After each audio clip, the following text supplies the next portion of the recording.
Hello and welcome to my podcast Up Your Total Glow, your podcast for your body, mind, and soul to support, guide, and empower you to uncover your most glowing, healthiest, and feel good version of you. I am super excited that you are here because if you ask me, there's nothing that looks and feels better.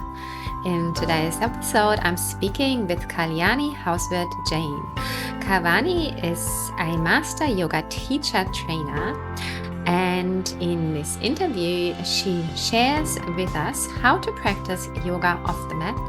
She speaks about the importance of the body and mind connection.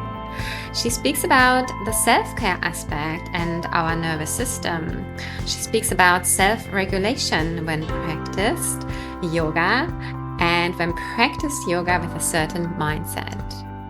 This interview is beautiful and I hope that you will truly enjoy it. Hello and welcome, beautiful Kalyani. I am so excited and delighted to have you here today. How are you? I'm fine, thank you. How are you? I am very well. I've been up since 3:50 this morning, so I'm a little bit tired. My puppy decided that, yep, that's enough sleeping time. We are ready for the day. And I'm like, truly? No, but I am really excited to have you here today and to be diving into this beautiful conversation with the amazing you. So maybe to head it off, would you like to introduce yourself to my audience? Who is Kalyani? All right. Yeah, so who am I? I know this is like Very a good really question. mean question, tricky question. It's like the big question. You can start with what usually someone would say to who am I? You can start with, what do you do? What do you love? Right, What are you passionate for? right. Okay, so I'm currently living in the Netherlands. I've been living here for the last 17 years, and I've been working together with my partner at our Hatha Yoga. We have built up the school where we teach or we train yoga teachers, and we do that at two ashrams, one here in the Netherlands and the other one in India. Um, I'm originally from Switzerland. I moved to the Netherlands to become a modern dancer. But yeah, life took a detour and I started to teach yoga at a very early age. And I've been teaching, and training yoga teachers now for many, many years. I'm passionate about helping people connect with themselves, um, connecting with their bodies, their breath, so they can show up better for themselves and for the people in their lives. Yeah.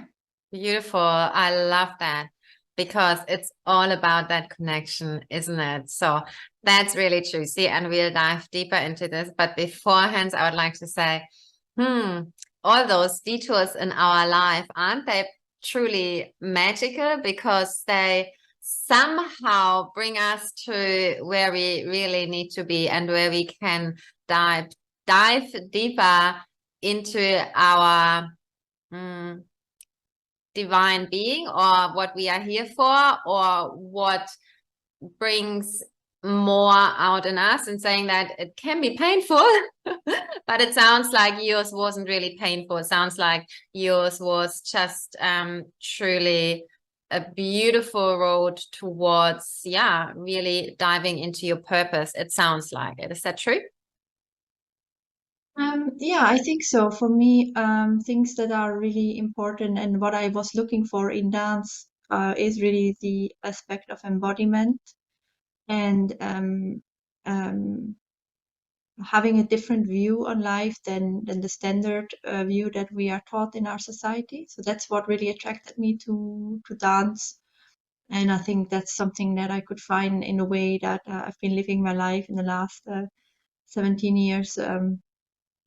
The last 14, no, longer. Hmm.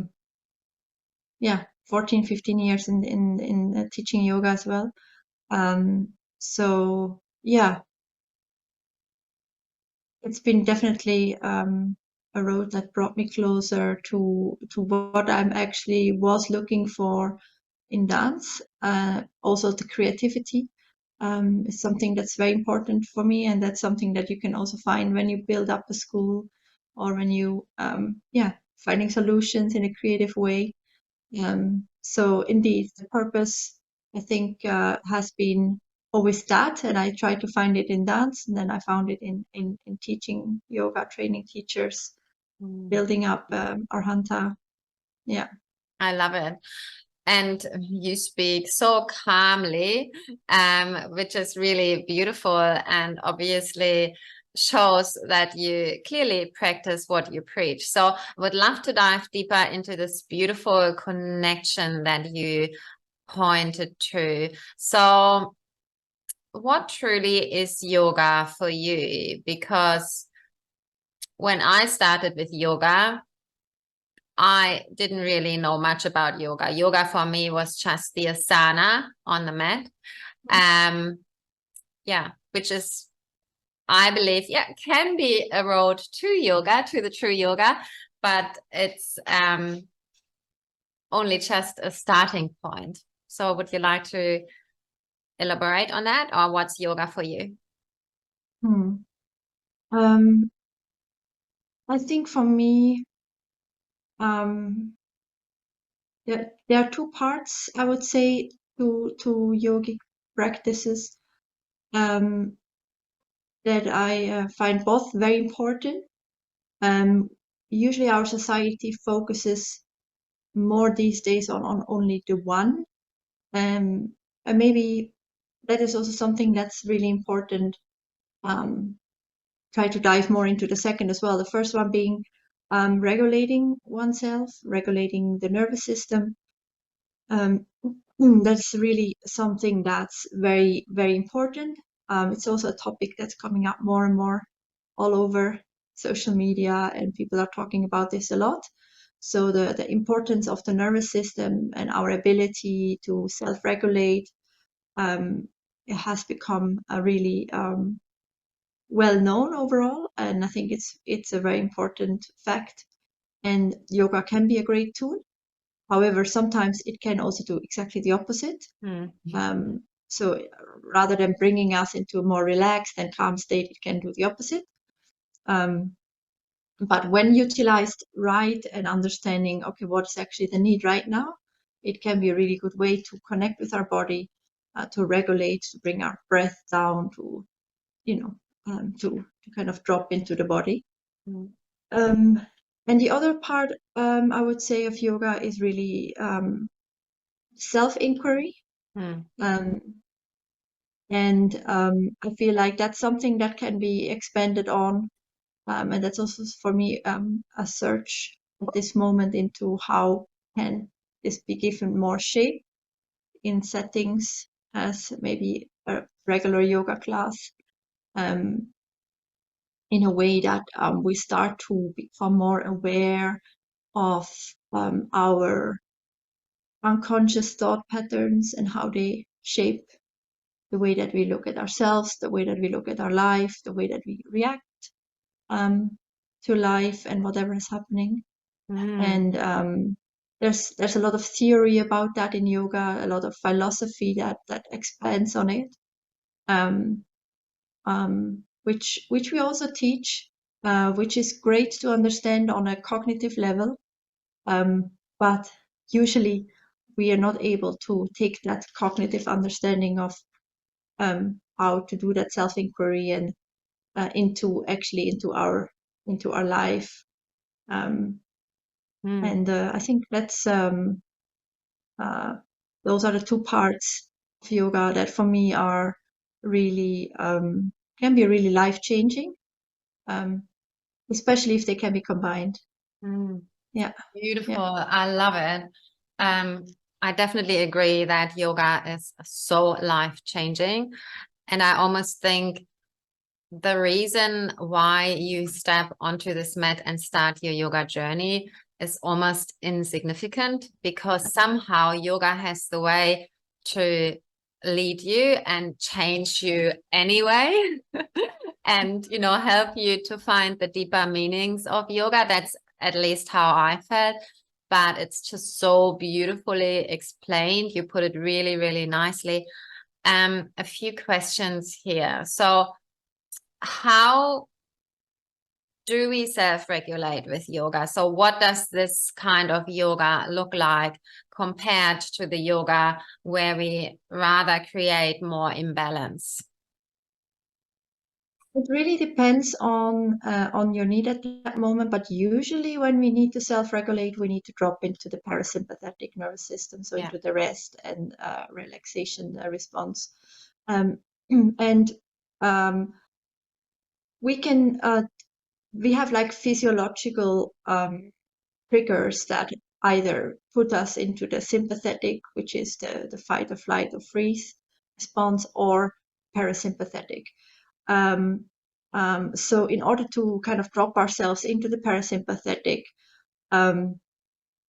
we can work with simple things as slowing down our breath, making sure we can release certain muscle tone. We don't use a lot of muscle strength or engagement.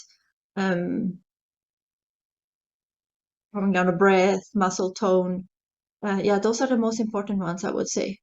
Of course, you can be lying in child's pose and breathing very slowly, and your mind is still running on high speed. Then it won't work as well. So that's why also practices in which we maybe are focusing on a certain gentle movement can be helpful, or guided meditation practices or guided breath work practices that just help us to regulate ourselves physiologically and keep our mind focused on something outside of our maybe worries at that time, or our thoughts running wild.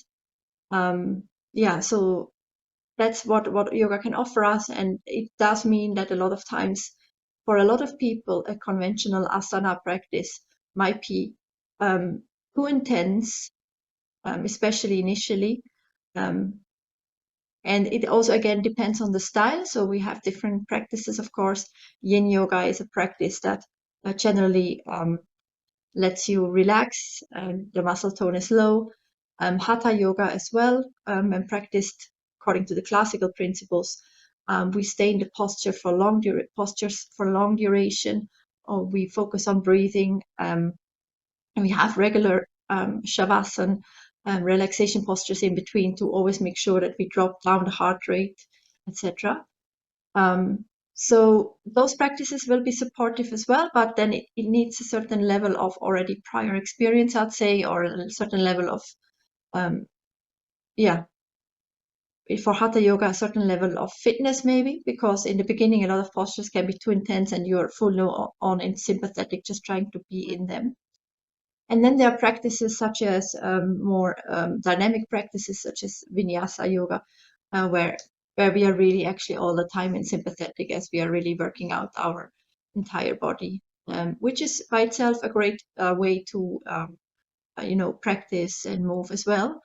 It just won't give you that dropping into the parasympathetic, but it has its benefits too. And I always say it's important that you look at your overall day or week, that you have practices that stimulate your sympathetic, and you have practices that stimulate your parasympathetic, and it should be according to your stress levels, to your lifestyle. It can be different from person to person how much they need of what.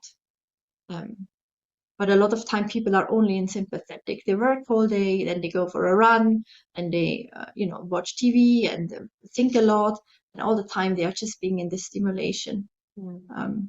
I totally agree. And again, I love how you explained this. I feel our society is typically one that is very driven, and it's all about doing, it's all about pushing, it's about being better than before, it's about fixing yourself.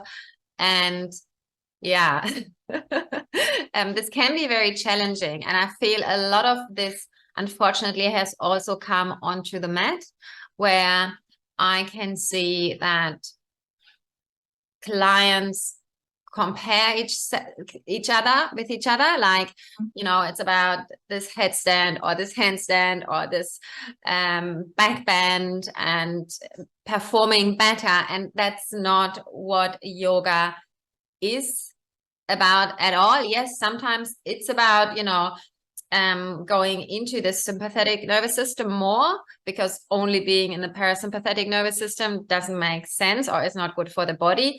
But as you explained so beautifully, most of us are too much in the sympathetic nervous system, so much that we even on the yoga mat, where clearly the whole philosophy of yoga explains that it's not about comparison and pushing and all of this, but even there we do it. This is how far it has come. So yeah, I really, really love that. Okay, so anything you would like to add to this, or shall we dive into the self-inquiry part that you mentioned, which I think is so, so juicy and so true. But also I would like to say, you know, what you said rings so true, and I feel for most of us, because we all know how to eat healthy, for example. Yeah, we all know that grains are probably more nourishing for our body than, let's say, this chocolate bar. Yet, do we all stick to that? Are we all, you know, the most glowing, healthiest versions of ourselves? So yeah, I really love how you started off on this. Would you like to go a little bit deeper into this self-inquiry road?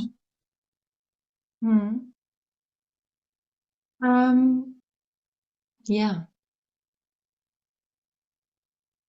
I think for me, what I mean with self-inquiry is basically starting to hear oneself think consciously. Starting to get in touch with one's emotion, and being able to be with them, and to be able to tolerate the discomfort of one's emotion. And then in a further step, basically starting to understand, okay, when do these emotions come up? What is the thought behind the emotion? Because there is always a thought. And there is always a story we are telling ourselves. The way that we feel about any given situation is never actually because of the situation. I mean, of course, there are situations that are very challenging, but in the end, it is about our interpretation of the situation and the way that we think about it and the way that we feel about it. And there might be exceptions, there might be extreme circumstances, but generally, you know, there's a good example. You have a meeting with someone. You're supposed to meet up at 12 o'clock, and that person is late. And then there are many different ways that you can feel about that, depending on the way that you interpret this entire situation, depending on your own state, your own needs at that moment. So, for example, you could be just happy that a person is running 15 minutes late because you had a really busy day, and you're just happy to have a cup of tea or coffee and just wait for them. And when they come, there's nothing wrong. You're just happy to see them, and you have your meeting. And it's also possible that it's a person that's been late a lot of times, and for some reason, you interpret that as they are not taking me seriously, or I'm not important to them. And so every minute that you're waiting, every minute they are late, it aggravates your sense of anger and disappointment. You react very differently when they finally come in 15 minutes later. So it's exactly the same thing. A person is late, And the way that we respond, the way that we feel about it really depends on the story that we are telling ourselves. So yeah, and starting to understand those stories and not just acting out on them and not believing that because they are late, I am feeling really upset, but understanding that because they are late and this is what I am telling myself, that's why I'm really upset. So those things is, I think, the way that we can actually truly transform the way that we interact and treat ourselves, and how we interact with the people around us. And yeah. And it's only possible to do that when we are in a regulated state, or when we come into a calm state. The feelings of discomfort happen when we become dysregulated, and then we experience those thoughts and those emotions, and then we act and react impulsively. So we are not in a calm state at that moment. But when we cultivate moments of calm and of reflection and of silence and of solitude in our daily lives, where we are getting in touch just with our thoughts, the way that they're running through our head, and how they are feeling in our body, then we start to create space. That when something happens, we might feel dysregulated, but we can still take a little step back and go like, okay, hold on a second, what's actually happening here? And sometimes it's too late. Sometimes we already lashed out. But then rather than continuing to believe that it's the other person's fault forever, thinking, yeah, you came late, so that's why I was angry. Maybe we will be able to say the next day, sorry, I really overreacted. I felt really disappointed that you were late again. I do feel like maybe you're not taking me seriously, or I'm not as important to you as I thought.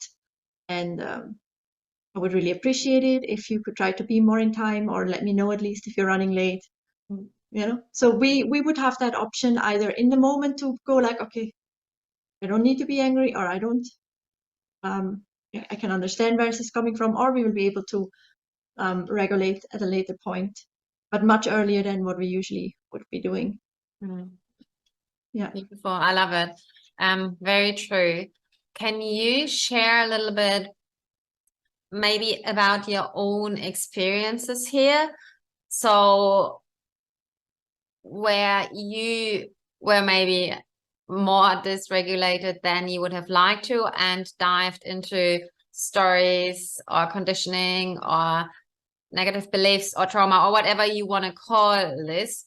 And yeah, like examples out of your own life, because now you're sitting there and you seem all calm, and yes, it's beautiful what you're saying, but I feel some of my audience might feel, yeah, sounds amazing, but how do I get there? Okay, regulating my nervous system again, doing beautiful yoga with you guys, but still it seems very far or very, very aloof. Can you be a little bit more concrete and maybe on your own examples? I think that would really help. Okay, I'll need to give it a little thought. Fair enough. What is a good example?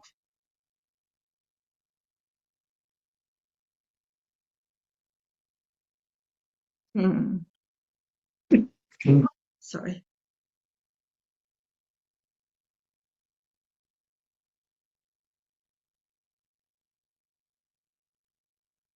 I can maybe give one of myself.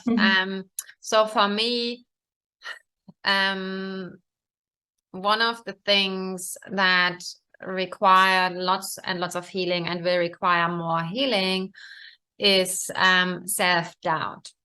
So when clients, for example, cancel regularly, instead of thinking, okay, what's going on in their lives, or maybe the time isn't convenient or whatever, always putting it down to me, like, okay, there's something I'm not doing enough of, or not right, or not correct.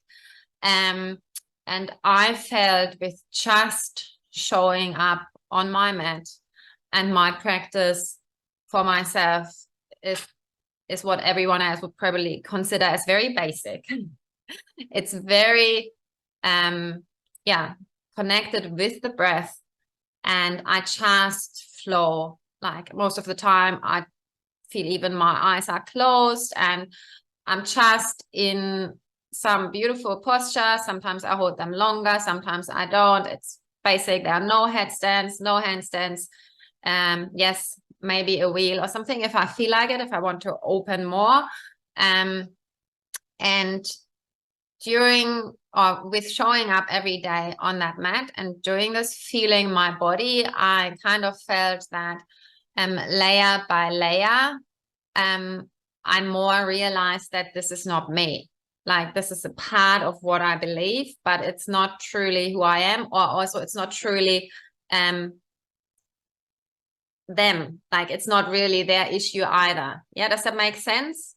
I don't know if this kind of relates to what you said, if this is an example.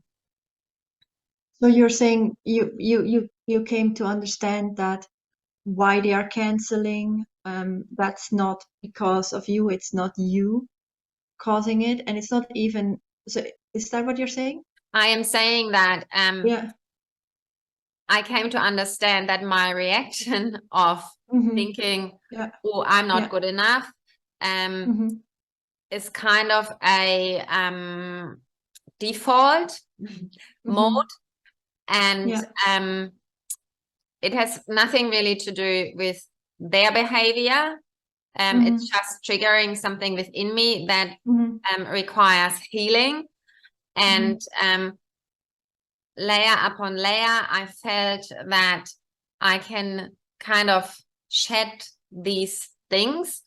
Maybe not always fully, but kind of be more aware of, oh, here she is again, this self-doubt person, and how does it feel today? And kind of it became softer, and I could kind of more look from the outside at it, more observing, like, oh, this is interesting. I'm curious about you, instead of like being it and fully straight away reacting with that thought and emotion. Then is that kind of what you were saying? Yeah, exactly. And I think, and that's probably also what you did, but what you didn't maybe explicitly say is it is also very important to actually go into that feeling. So not only cognitively reason with yourself, like, okay, there's no need to feel like this and all of that, but to actually, as we go into the body, to also allow ourselves to actually feel that sense of how to say that, not being good enough, feeling like, okay, you're failing, or you're not good enough. I would even say it is like the feeling first and then the thought follows. Like I don't know, it's hard to describe, but like the feeling of more ease, more groundedness, more okay, this is me and it's okay, comes first for me.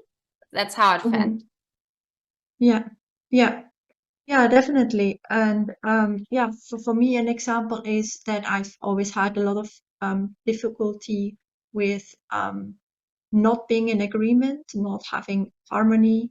I would, for me, experiencing that me and another person are not having the exact same opinion about things would create a sense of a lot of anxiety. I would consider it to be really a conflict.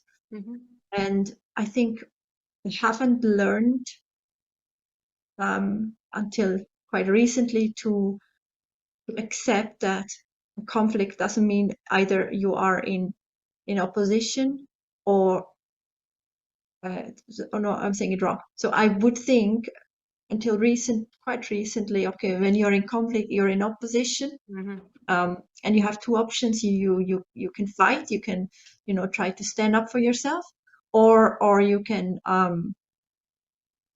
submit, you can give in. And that's been a big learning for me, to be able to to try to be able to be with that discomfort of what it means to not be in agreement, and to be able to trust that not necessarily the relationship will break if I don't submit. Beautiful. Yeah. I love So that. yeah. And I think we can all relate to that. Yeah. Sorry for interrupting. Yeah. And a lot of that had to do as well for me with really allowing myself to feel that fear of maybe abandonment. Yeah, and to try to trace it back to, okay, where is this actually coming from? Where do I know this from? Why has this been my default mechanism or response to conflict? And how do I want to show up now in my more adult? How do I want to, show up in a situations like this from my adult, not from my hurt child that's too afraid to be in this tension of we are not agreeing, we are not in harmony. So true. I guess all of these things really come out of fear. It's always around the fear that we are not loved, or that we are not good enough as this little child. I love how you put that. It's very beautiful. Okay, so maybe can you describe how do or how can we imagine one of your yoga retreats for yoga teachers, or what do classes look like in your center? Or can you share a little bit more about your two centers? Where can we find you? Sounds amazing. Okay. So we specialize in training yoga teachers here residentially in the both ashrams. So people come and they stay here for almost a month, and they have classes from early morning till evening, learning how to teach, doing their own practices of meditation, breath work, asana.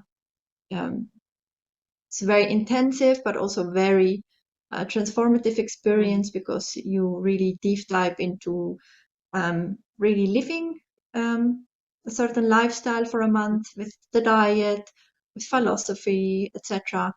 So we do that here in the Netherlands and in India, usually between March and October in the Netherlands, and between October and March in India. Where in and then India? we also it's a central India. It's near Khajuraho, which is actually pretty well known for people. It's quite a popular tourist destination. There is an airport as well, but the ashram is really located outside, so it's just completely surrounded by hills and greenery, and it's very quiet. And we also offer trainings online. We have a lot of also shorter trainings, 30 to 75 hours, additional trainings in prenatal yoga or yin yoga, etc., that you can follow online. In order to continue to add to your expertise as a teacher and to build up more knowledge and more skills. Sounds amazing. I will look into this myself. Beautiful. I love to give my clients a little bit of almost like golden nuggets at the end of the interview, where you just share 3 insights, quick insights that really elevate the life of my listeners. So just brief, beautiful golden nuggets that you have found they work in your life and they work for your yoga teachers.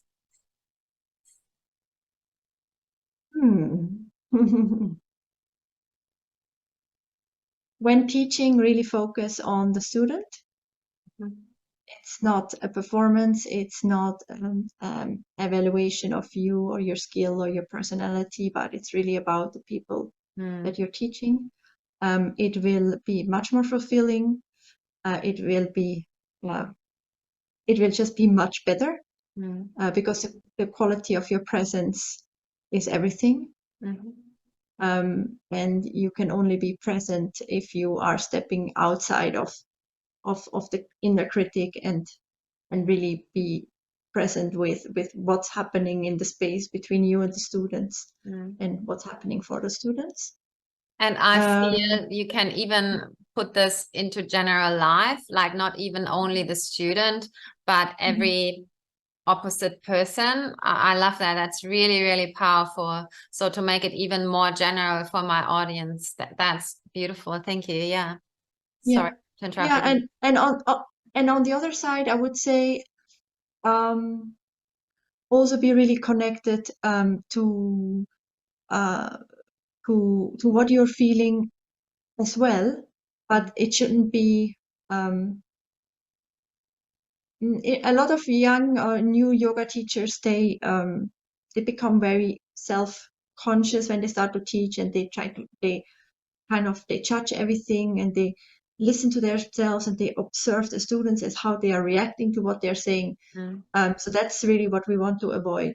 We want to be really present in our bodies, and we want to be really focused on the student. Yeah. So that's one.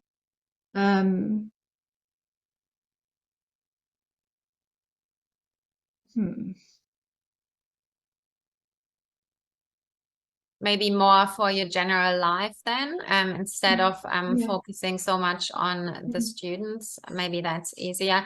And I just, when you said this, I felt like, oh, I wish I had done my yoga teaching with you. That sounds so beautiful. I truly feel this is what we all need in this life and day and age, to being present in our own bodies and helping the other as well to truly be present in their own body, to make it sound really easy and simplify it completely. Yeah, not that.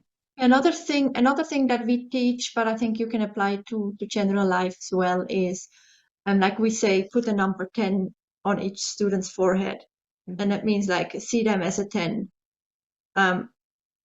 As yoga teachers or generally in life, we are very quick to judge. We're like, oh, she isn't that strong, he isn't that flexible, she's getting distracted all the time.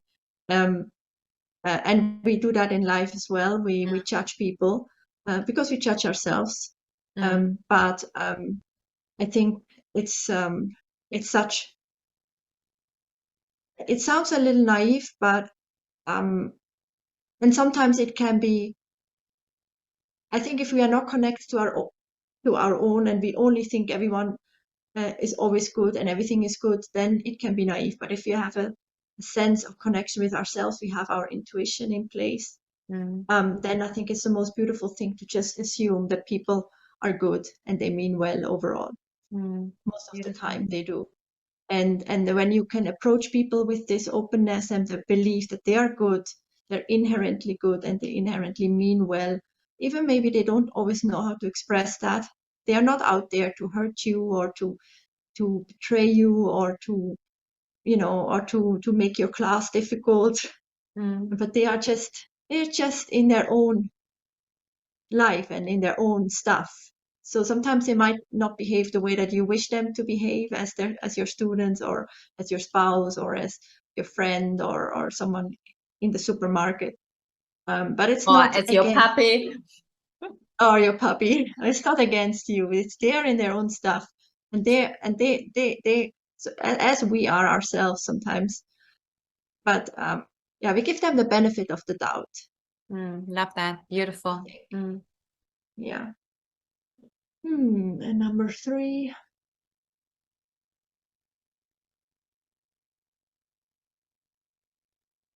I think that would be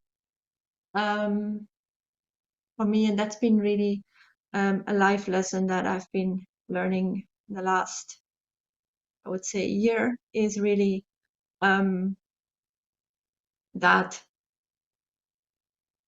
it's so important to follow what gives you joy, Mm. Yeah. rather than what you think you should be doing. And of course, there are things, roles we have in life or things we just have to do. But we also have a choice to find joy in them. Yes. So it's not okay now I'm just going to do only the things that I like. But there are also things in life that do make us unhappy, that are unhealthy for us. That can be a job, a working environment, can be a relationship, whatever. I think giving ourselves permission to experience joy in life, that it is our human right to have joy, to be joy, and that we can find that in a lot of things in our life without having to make major changes. But sometimes we do have to make major changes, and that's okay, because we deserve to experience joy. Yeah. Beautiful. Love it. Absolutely. Yes. Thank you. Beautiful. Beautiful. 3 very empowering golden nuggets right from the heart. Beautiful, Kalyani. Is there anything else that you would like to share with my audience today that I haven't touched upon?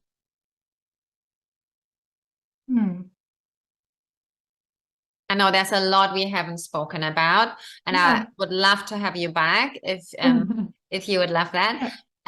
But for today, is there something that you are still really burning for my audience to hear today? Yeah, I think just the one thing that I often also say to our students, whatever kind of practice you choose, if may that be asana or may that be anything else, as your spiritual practice or as your practice to connect with yourself, I think it's important to find something and practicing it in such a way that it is really serving you and it becomes something you do for yourself. It's kind of a self-care. And so it's not about self-improvement, getting better at postures, getting better at sitting still, but it's really for you. We had, I don't know if you know David Swenson. He is quite a famous Ashtanga yogi. Amazing practice. He's studied with Patabi Choice. Unbelievable what all he can, do on the mat. And at the same time, such a amazing, humble and beautiful teacher that really takes away that pressure for students to be able to replicate what he's doing. And what he said, the one thing that really stuck with me was, you are not an asana machine. You're not supposed to just crank out as many postures as you can and try to perfect them and then expect somehow that you will feel better or life will be better. This just doesn't work like this. But we are doing asana, for example, in order to be able to show up better for ourselves and in our lives. So there's really this element of caring for ourselves rather than, ticking off asanas or ticking off practices. So we feel like, we have done what we should. I love that you added this, because I do feel sometimes the self-care industry is misunderstood. I do sometimes, it's all about ticking off these things quickly and perfectly, and that's exactly not what self-care from a true self-loving, self-nourishing place is all about. So thank you so much for sharing this. It was wonderful speaking to you. You are such a beautiful joy to talk with, and I can only imagine how amazing, empowering, and deeply, deeply transforming your yoga retreats, for yoga teachers are. let's see what the future brings. Maybe I will join and visit one of your amazing retreats one day. And thank you so much for helping to make our world a healthier, happier, definitely more joyful place, one yoga teacher at a time. Thank you so much, Kalyani, for your time. You're amazing. Thank you for having me, Ruth. My total pleasure. Thank you. Keep glowing. If you love and enjoy my podcast, then please do me a favor and spread health all over. You can do so by sharing this episode with just one other person who you think would really benefit from it. I know that you were born to live your best life, to feel absolutely amazing in your beautiful body, in your brilliant mind, and in your boundless soul. So what are you still waiting for? Please make sure you do. Keep glowing. I'm your biggest cheerleader.